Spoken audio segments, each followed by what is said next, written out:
जैसा कि आप सभी लोग जानते हैं कि 29 अक्टूबर 2025 यानी बुधवार को पड़ रही है कार्तिक महीने की शुक्ल अष्टमी तिथि। और दोस्तों ये वह तिथि है जो कार्तिक महीने में पड़ने सबसे बड़ी तिथि है, क्योंकि ये कार्तिक महीने में पड़ने वाली है और इसका बहुत ही बड़ा और विशेष महत्व होता है। पूज्य गुरु जी ने कहा है कि अगर कभी भी मौका लग जाए और कार्तिक महीने की अष्टमी तिथि बुधवार को पड़ जाए तो आप लोगों को 7 हरा दुर्वा का उपाय तो अवश्य ही करना चाहिए। इन दोनों का संयोग बहुत ही कम आता है। इसी के साथ में गुरुजी ने अपनी शिवपुराण कथा में बताया है कि इस दिन आपको 7 दुर्वा का उपाय तो आपको अवश्य ही करना चाहिए, क्योंकि ऐसा दिन पूरे साल में सिर्फ एक ही बार आता है। और दोस्तों आप सभी लोग जानते हो कि बुधवार का अगर सबसे बड़ा उपाय है तो वह 7 हरा दुर्वा वाला उपाय है। तो दोस्तों इस बुधवार अष्टमी तिथि के दिन आप लोगों को इस 7 हरा दुर्वा वाला उपाय को जरूर करना है। बहुत सारे लोग होंगे जिन लोगों ने इस उपाय को ना किया हो, मतलब पूरा साल निकल गया, उन्होंने किसी भी दिन इस 7 हरा दुर्वा वाला उपाय को न किया हो। पर दोस्तों आपके पास एक आखिरी मौका बचा हुआ है जो कि 29 अक्टूबर के दिन है। तो इस दिन आप लोगों को इस वाले उपाय को जरूर कर लेना। भले ही आपने पूरे महीने भर इस उपाय को न किया हो, पर अगर आपने इस कार्तिक महीने के बुधवार अष्टमी तिथि के दिन अगर इस वाले उपाय को कर लिया तो आपको इस उपाय को करने का वह फल मिलेगा जिसकी आपने कभी कल्पना भी नहीं करी होगी। इसीलिए आप लोग इस वाले उपाय को एक बार जरूर कर लेना है, ताकि आप लोगों के हाथ से यह मौका ना जा सके और आपको इस उपाय को करने का फल मिल सके। दोस्तों यह उपाय पंडित जी ने अपनी अभी ही शिव महापुराण की कथा में बताया है, जिस उपाय को आज हम आपको बहुत अच्छे से समझाने वाले हैं। इस वीडियो को देखने के बाद इस उपाय को समझने के लिए आपको कोई और वीडियो को देखने की जरूरत नहीं पड़ेगी। तो चलिए दोस्तों उपाय को शुरू करते हैं। देखिए यह इस कार्तिक महीने के बुधवार अष्टमी तिथि के दिन यह इतना खास होता है, इतना महत्वपूर्ण होता है। देखा गया है कभी कभी बड़े बड़े पूजा पाठ अनुष्ठान से जो मनोकामना पूर्ण नहीं होते, वह कार्तिक महीने के बुधवार अष्टमी तिथि के दिन एक छोटे से उपाय करने से ही आपकी मनोकामना पूर्ण हो जाती है। और बहुत सारे लोगों ने इस उपाय को किया भी है और उनको इस उपाय को करने का फल भी जरूर मिला है। अगर आप लोग भी इस उपाय को करना चाहते हैं तो आप इस उपाय को करना चाहते हैं तो आप इस उपाय को करना चाहते हैं तो पहले अच्छे से समझ लेना, सुन लेना, उसके बाद करना। आपको इस उपाय का फल जरूर ही, और इस उपाय को कर लेने से आपके घर में चाहे किसी भी प्रकार की दुख और समस्या क्यों ना चल रही हो, आपको उसका कारण भी नहीं पता है कि भाई ये समस्या किस कारण से चल रही है। उसका कुछ भी कारण हो सकता है, जैसे इसे पितृदोष हो सकता है या किसी भी तरह का मंगल दोष भी हो सकता है। तो इस दिन आप लोगों को यह वाला उपाय कर लेना है। यह एक ऐसा उपाय है जिस उपाय को अगर किसी विशेष दिन पर किया जाए तो भाई उस विशेष दिन का जो है वह तो मिलता ही मिलता है, पर हमने उस दिन पर इस उपाय को किया है तो हमें उससे भी बड़ा फल मिलता है, और फल बहुत जल्दी मिलता है, क्योंकि आप इस उपाय को बहुत ही बड़े और विशेष दिन पर कर रहे हो। तो चलिए अब उपाय के बारे में बात करते हैं। लेकिन उससे पहले आप लोगों को यह जानना आवश्यक है कि आखिर यह उपाय किस समय करना है, किसको करना है और कैसे करना है। तो चलिए हम आगे आपको वीडियो में एक एक करके बता देते हैं। उससे पहले अगर आप लोग हमारे चैनल पर पहली बार हैं तो हमारे चैनल को सब्सक्राइब करना ना भूलें, और अगर आपके पास कोई सवाल है तो आप हमें कमेंट बॉक्स में बता सकते हैं। और अगर आपको हमारा वीडियो पसंद आया है तो आप हमें लाइक और शेयर करना ना भूलें। और अगर आपको हमारे चैनल की जानकारी चाहिए तो आप हमें फॉलो कर सकते हैं। और अगर आपके पास कोई प्रश्न है तो आप हमें कमेंट बॉक्स में बता सकते हैं। पहली बार आए हैं या फिर मेरी आवाज आज पहली बार सुन रहे हैं तो हमारे चैनल को सब्सक्राइब जरूर कर लेना, और इस वीडियो को करके कमेंट बॉक्स में श्री शिवाय नमस्तुभयम ओम नमः शिवाय जरूर टाइप कर देना। तो दोस्तों इस 7 दुर्वा वाला उपाय को हमें इस बुधवार अष्टमी तिथि के दिन कैसे करना है, किसको करना है, किस समय करना है और कहां पर करना है, ये सारे सवालों के जवाब आपको इस वीडियो में मिल जाएंगे। और जो ये वीडियो देखेगा भाई उसको 7 हरा दुर्वा वाला उपाय जरूर करना चाहिए, क्योंकि इस दिन 7 दुर्वा का भी बहुत ही बड़ा और विशेष महत्व होता है। और जब बात आ जाए हरा दुर्वा की तो यह सोने पर सुहागा वाली बात हो जाती है, और यह एक बहुत ही बड़ा उपाय हो जाता है इस बुधवार अष्टमी तिथि का। तो अब दोस्तों इस 7 हरा दुर्वा वाला उपाय को आखिर करना किसको है, सबसे पहले हम लोग वो बात जान लेते हैं। तो देखो घर की जो बड़ी माताएं बहनें होती हैं, उन माताओं बहनों में से कोई भी एक बड़ी माता बहन इस वाले उपाय को कर सकती हैं। और दोस्तों अगर आप चाहें तो अपने घर में से सभी सदस्यों भी इस उपाय को करवा सकते हैं। अगर किसी व्यक्ति की खुद की कोई मनोकामना है, खुद की कोई दुख और परेशानी है जो कि वो अपने लिए ही करना चाहता है इस वाले उपाय को, तो वह खुद अपने लिए भी कर सकता है। बाकी अगर कोई घर में से ऐसा है जो कि अपने पूरे घर परिवार की सुख और शांति के लिए यह वाला उपाय करना चाहता है तो भाई वो भी कर सकता है, उसमें भी कोई दिक्कत वाली बात नहीं है। कहने का मतलब यह है कि इस उपाय को हर सदस्य भी कर सकता है और पूरे घर परिवार के सदस्य के लिए घर की बड़ी माताओं बहनों में से कोई एक माता बहन भी कर सकती है। माताएं बहनें अगर घर में बरनार छाड़ करने के लिए उपस्थित ना हो या वो ये वाला उपाय ना कर पा रही हो तो फिर घर का कोई बड़ा सदस्य भी इस 7 हरा दूर्वा वाला उपाय को कर सकता है, चाहे फिर वह पुरुष ही क्यों ना हो, उसमें कोई भी दिक्कत वाली बात नहीं है। अब दोस्तों जो अगला प्रश्न निकल कर आता है वो ये आता है इसको लेकर कि आखिर इस उपाय को हमें किस समय करना है, सुबह के समय करना है कि शाम के समय करना है। तो देखो इस वाले उपाय को आप लोग सुबह के समय भी कर सकते हो और शाम के समय प्रदोष काल में भी कर सकते हो। अब अगर आप पूछो कि भाई सबसे उत्तम समय कौन सा रहेगा इस 7 हरा दूर्वा वाला उपाय को करने का, तो हम आपसे बस यही कहेंगे कि इस उपाय को आप सुबह के समय करेंगे तो ज्यादा बेहतर होगा। बाकी अगर प्रदोष काल के समय भी करेंगे तो भी अच्छा होगा, उसमें कोई भी दिक्कत वाली बात नहीं है। तो अब दोस्तों जो अगली सबसे बड़ी और महत्वपूर्ण बात आती है वह यह आती है कि सुबह अगर हम उपाय को करेंगे तो हमें कितने बजे से लेकर कितने बजे तक के बीच में करना है और शाम के समय प्रदोष काल में करेंगे तो हमें कितने बजे से लेकर कितने बजे के बीच में करना है। तो देखो सुबह जितनी जल्दी हो सके आप उपाय को करने की कोशिश करना। बाकी अगर कारणवश लेट भी हो जाओ, थोड़ी देर भी हो जाए तो 10 या 11 बजे तक भी आप उपाय कर लेना, पर 12 बजे से ज्यादा देरी ना हो, ठीक है, इस बात का ध्यान रखना। उसके बाद में दोस्तों अगर शाम के समय प्रदोष काल की बात करें, प्रदोष काल का जो समय है होता है वो शाम के 6 बजे से शुरू हो जाता है। मतलब शाम के 6 बजे से लेकर शाम के 6 बजे से रात के 8 बजे के बीच का जो समय होता है यह समय प्रदोष काल का समय होता है। तो इस उपाय को 7 या 8 बजे के बीच में भी कर सकते हो, मैं आप कभी भी इस वाले उपाय को कर सकते हो, उसमें कोई भी दिक्कत वाली बात नहीं है। तो कार्तिक का महीना ही है जो आपको धन दौलत पुण्य दोनों ही देने वाला है।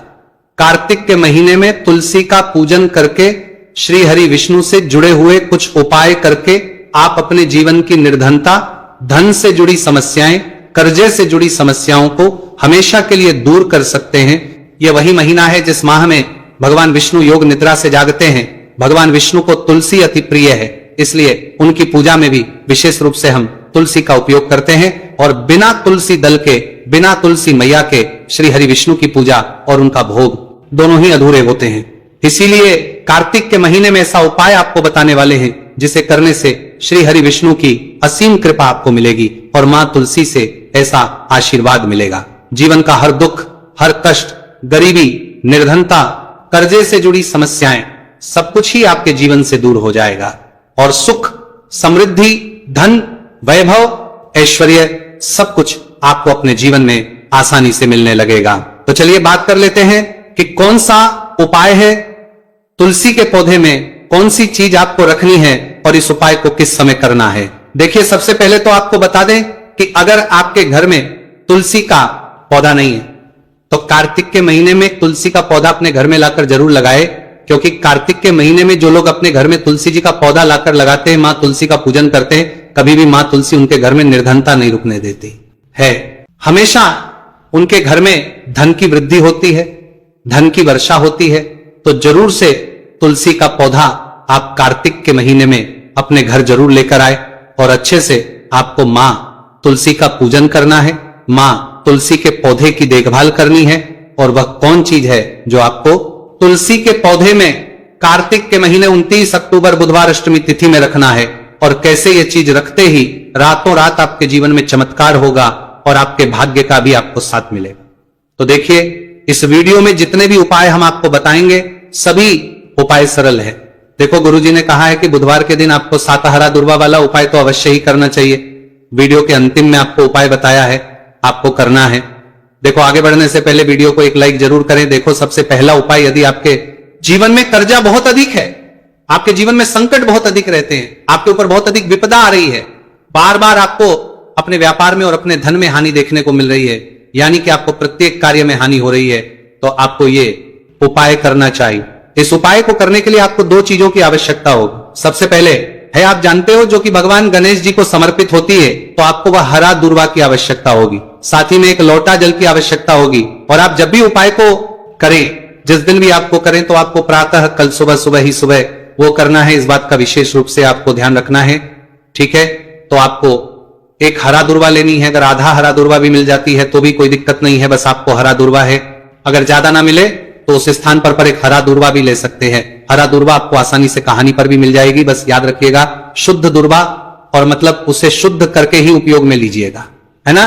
तो आपको करना क्या है, एक हरा दुर्वा या एक से ज्यादा भी हरा दुर्वा आप लोग ले सकते हैं। तो एक हरा दुर्वा अपनी ले लीजिए, एक हरा दुर्वा के साथ में आप एक लोटा जल ले लीजिए और इन दोनों ही चीजों को लेकर शिवाजी के मंदिर पहुंच जाइए। जी के मंदिर पहुंचकर सबसे पहले आप शिवाजी के पास में बैठ जाइए। शिवाजी के पास में बैठने के बाद जो शिवाजी की शिवलिंग होगी, शिवलिंग के ऊपर सबसे पहले आपको यह दुर्भाग्य को समर्पित करना है। दुर्भाग्य को कुछ इस प्रकार से समर्पित करना है कि जो दुर्भाग्य की दांडी का मुख होगा वो जलधारी की तरफ हो, जहां से जल नीचे करता है ना। और जो हरा दुर्वा का मिला हुआ भाग होगा वो अपने आप शिवाजी के पीछे की तरफ हो जाएगा। ठीक है, तो इस प्रकार से यह हरा दुर्वा का यह दुर्वा आपको भगवान शिवाजी का शिवलिंग के ऊपर समर्पित करनी है। और जो एक लोटा जल आप अपने साथ लेकर आए हैं, इसी दूर के ऊपर भगवान शिवजी के शिवलिंग के ऊपर एक धारा से आपको समर्पित कर देना है। ठीक है, अब यहां पर देखने बात यह है कि यह उपाय इस व्यक्ति को करना है जिस व्यक्ति की नौकरी नहीं लग रही हो, जो व्यक्ति परीक्षा में पास होना चाहता हो, तो इस व्यक्ति को अपने हाथों से इस उपाय करना है, तभी उपाय कम करेगा। ठीक है, उपाय को करने के बाद आपको 3 महीने उपाय आपको कब तक करना है, जब तक कि आपकी नौकरी ना जाए। जब तक आप इस उपाय को नियम के साथ करो, आपकी नौकरी जरूर लगेगी। अब बात करते हैं दूसरे उपाय के बारे में। तो देखिए दूसरे उपाय जो है, देखिए इस उपाय के लिए आपको मात्र 1 लौंग का जोड़ा लेना है, यानी कि 2 फूल वाली लौंग लेनी है। साथ में आपको मात्र थोड़ा सा शहद लेना होगा और इसी के साथ में आपको तांबे के पात्र अंदर शुद्ध जल लेना होगा। अब देखिए इन सभी सामग्रियों को लेकर के आपको भगवान शिव के मंदिर में पहुंच जाना है।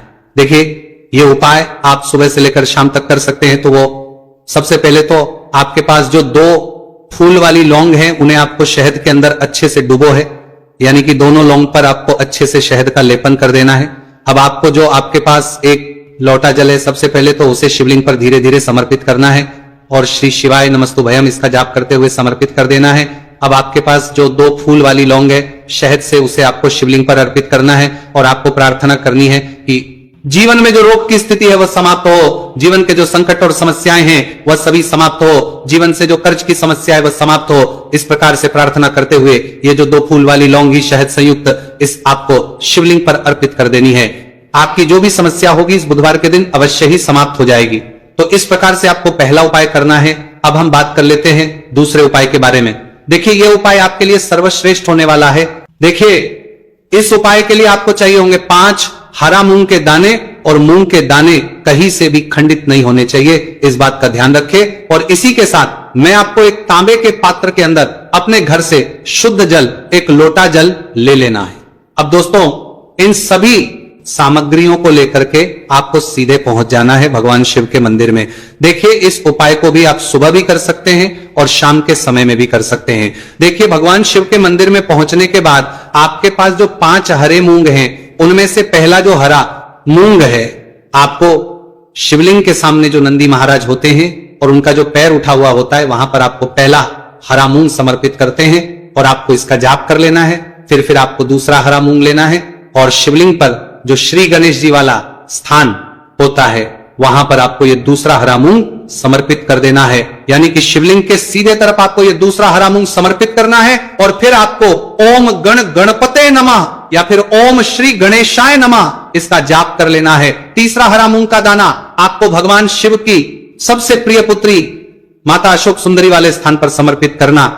शिव की जो जलाधारी होती है, जहां से जल बह करके आता है, उसी जलाधारी के बीच में जो कहीं कहीं उठी हुई लाइन होती है सांप की आकृति के रूप में, वहीं पर आपको तीसरा हरा मूंग समर्पित करना है और फिर आपको ओम नमः शिवाय इसका जाप कर लेना है। अब दोस्तों चौथा जो हरा मूंग है उसे आपको भगवान कार्तिकेय जी का जो स्थान होता है शिवलिंग पर, वहां पर आपको ये चौथा हरा मूंग का दाना समर्पित कर देना है और आप ओम नमः शिवाय इसका जाप कर लेना है। अब दोस्तों आपके पास जो 5वां और अंतिम हरा मूंग बचा हुआ है उससे जल के पात्र के अंदर डाल देना है और इस हरे मूंग से युक्त जल से आपको भगवान शिव के शिवलिंग का अभिषेक कर देना है।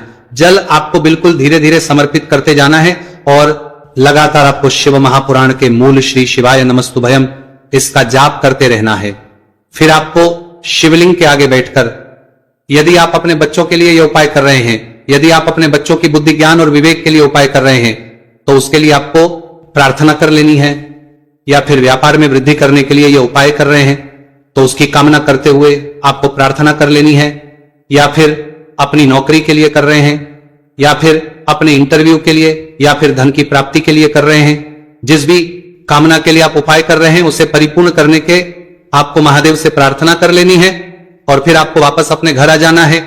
पूज्य गुरु जी ने कहा है कि जो भी व्यक्ति इस उपाय को कर लेता है तो यकीन मानिए आपके जीवन की जो सारे संकट, कष्ट और बाधाएं ही वह सभी समाप्त होंगे। अब हम बात करते हैं अगले उपाय की। इस उपाय के लिए आपको एक दीपक लेना है। दीपक आप मिट्टी का भी ले सकते हैं और शुद्ध आटा मढ़कर उसका दीपक भी आप तैयार कर सकते हैं। अंदर गोल बाती का प्रयोग करना है और दीपक के अंदर आपको शुद्ध घी का प्रयोग करना है। इसी के साथ में आपको मात्र एक फूल वाली लौंग लेनी होगी। अब ये एक दीपक और एक फूल वाली लौंग लेकर के सीधा आपको पहुंचना होगा बरगद के वृक्ष के वहां पर। देखिए, सबसे पहले तो आपके पास जो एक फूल वाली लौंग है उससे आपको बरगद के वृक्ष की जड़ में समर्पित करना है। देखिए, अगर आपके जीवन में कोई भी बड़ा संकट आने वाला है, कोई बड़ा कष्ट आने वाला, तो वह इस उपाय के माध्यम से दूर होने वाला है। महादेव की विशेष कृपा रहेगी कि जो भी संकट आपके जीवन में आने वाला होगा वो भी दूर हो जाएगा। तो आपको एक लौंग समर्पित करनी है बरगद के वृक्ष की जड़ में और वहीं पर आपको जो है गोलबाती वाला दीपक जो आप लेकर के गए हैं उससे भी वहां पर प्रज्वलित कर देना है। वटकेश्वर महादेव का स्मरण करते हुए देखिए, जब भी आपको जीवन में इस साल लगने लगे कि आपके जीवन में कुछ भी अच्छा नहीं चल रहा है, तब भी आपको इस 5 उपाय करना है। तो इस प्रकार से आपको यह उपाय करना है। अब हम जान लेते हैं चौथे विशेष उपाय के बारे में। देखें, यदि आपके विवाह में, शादी में कोई भी समस्या आ रही है, यदि आपका जो कर्ज है वह दिन पर दिन बढ़ते ही जा रहा है, तो आपको यह चमत्कारी उपाय करना चाहिए। कोई भी समस्या अगर जीवन में है तो उसे दूर करने के लिए आपको उपाय करना चाहिए। मंगल दोष से जुड़ी हुई समस्या भी है तब आपको यह उपाय करना चाहिए। देखिए, इस उपाय के लिए आपको एक तांबे के पात्र के अंदर अपने घर से शुद्ध जल लेना है और इसी के साथ में आपको एक चुटकी लाल चंदन लेना होगा। अब आपको क्या करना है कि जो लाल चंदन आपने लिया है उसे आपको उससे जल के पात्र के अंदर डाल देना है और यह जल जो है आपको लाल चंदन से युक्त तैयार कर लेना है और यह लाल चंदन से युक्त जल आपको भगवान शिव के मंदिर में लेकर के पहुंचना है। लेकिन उपाय भी आप सुबह से लेकर के शाम तक कर सकते हैं। अब दोस्तों, ये जो लाल चंदन से युक्त जल है इससे आपको भगवान शिव के शिवलिंग पर धीरे धीरे अर्पित कर देना है और आपको लगातार श्री शिवाय नमस्तु भयम इसका जाप करते रहना है। देखिए, यदि आपके जीवन में विवाह से युद्ध समस्या चल रही है तो आपको मंगलेश्वर महादेव का स्मरण करना है और जीवन में अधिक कर्ज की समस्या है तो आपको आर्यन मुक्तेश्वर महादेव का स्मरण करना है। देखना, एक दिन आपकी सब तरह की समस्या जल्दी ही समाप्त हो जाएगी।